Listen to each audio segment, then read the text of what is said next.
Μαλάκα, πόσο μπάσταρδο μπορεί να είναι. Δεν μπορώ να του ρίξω κατάρες ρε φίλε. Κοίτα τι κάνει σε NDC. Ένα level. Μαλάκα αυτά. Η μάνα το έχει πεθάνει. Καλά είναι και πολύ καρκινόπαιδα είναι αυτά ρε φίλε. Να μπιουζάρουν έτσι ό,τι στεγνά.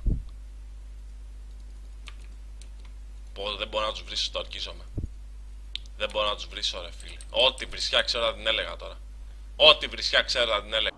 Όλα τα μπάσταρα τα ξέρεις από το ίδρυμα που είστε, όλα τα καρκινόπαιδα είστε ρε φίλε. Όλοι εκεί μέσα με καρκίνο στα δάχτυλα, στο ίδιο ίδρυμα είστε. Γνωρίζεστε. Προφανώς και θα το ξέρεις.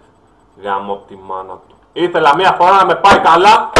Μία φορά να με πάει καλά η τύχη ρε φίλε και να κοιμηθεί αυτός ο μπάσταρδος. Να κοιμηθεί. Και να κερδίσω. Και εγώ μπήκα άσχημα, αλλά με νευρίασε γιατί μπήκα για να κάνει καλή ούλτη Κασιόπια. Που πήγε να ψοφήσει και άμα δεν έμπαινα μπροστά και να χώσουν εμένα, θα χώναν αυτήν που ήταν πιο σημαντική από μένα. Αλλά δεν καταλαβαίνουν αυτό. Και μόνο να μιλάνε ξέρω τα γάμο την Πολωνία τους και τη μάνα τους. Γάμο.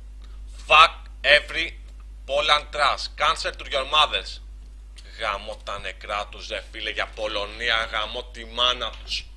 Στορκίζομαι είναι όλοι είναι άσχετοι. Ο Rengar το χάσε όταν πήγε στο bot αντί να έρθει στο mid. Ενώ ήταν χρήσιμος και μπορούσε, έχει cooldown στην ult, είχε τα πάντα να χώσει στο mid τον Z. Μπορούσε να τους είχε καθαρίσει και να παίρναμε Baron. Μας καθαρίσαν αυτοί, πήραν Baron, αυτός καθόταν στο bot, ούτε προσπάθησε να κλέψει τίποτα. Και το δεύτερο είναι Κασιόπια εδώ στο τέλος, στο τελευταίο fight. Τι έκανε. Ζώνιας δεν πάταγε. Τόσο